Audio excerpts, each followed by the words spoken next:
Tambaco plus 5 of his followers. Okay. Uh, Have we established kung anong involvement nila doon sa Mama Sapano?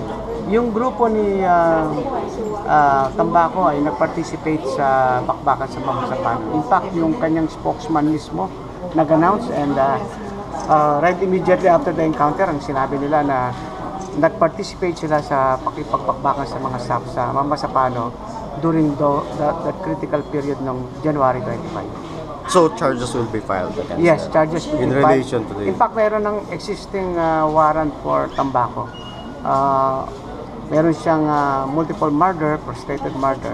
Sila yung responsible dun sa isang pagbehead ng farmer dito sa isang bayan sa Mamasapano last year. May mga iba pang kasama niya na minomonitor din. And saan sila banda most probably? Doon sila sa barangay Kalumpang ng Jensan nag-sought refuge no? After nung mag-start yung offensive natin sa Mamasapano last March 1. More or less mga nakaka 1 week na sila doon sa safe house nila doon sa Jensan. And the tip of one of the residents,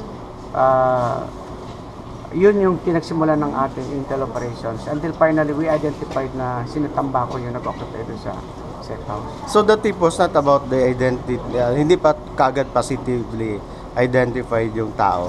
Oh, hindi pa initially.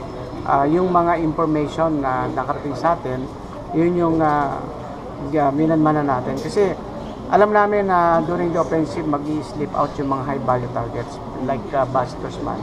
Kaya binantayin natin yung mga iba't ibang areas na pwedeng puntahan nila. Mayroon na kasi tayong information din na yung Jensan ay isa sa mga pinupuntahan nila kapag naiipit sila. Si Basit Usman, sir, We believe that Basit Usman is still hold out somewhere in some barangays of Mamasapano. And we are still conducting intel operations against Basit Usman. Mas madali ba mag-conduct ng operation against them sa Mamasapano or in other areas like Jensan? Mas madali sa areas outside Mamasapano. Kasi doon sa loob ng Mamasapano, they are bloodly related.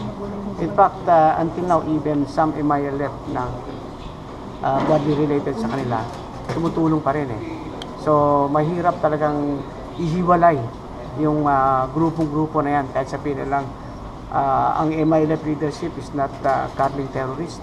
Pero down the lowest ranks, it cannot be followed because of blood relation. May bounty ba kaya yung sa JM leader?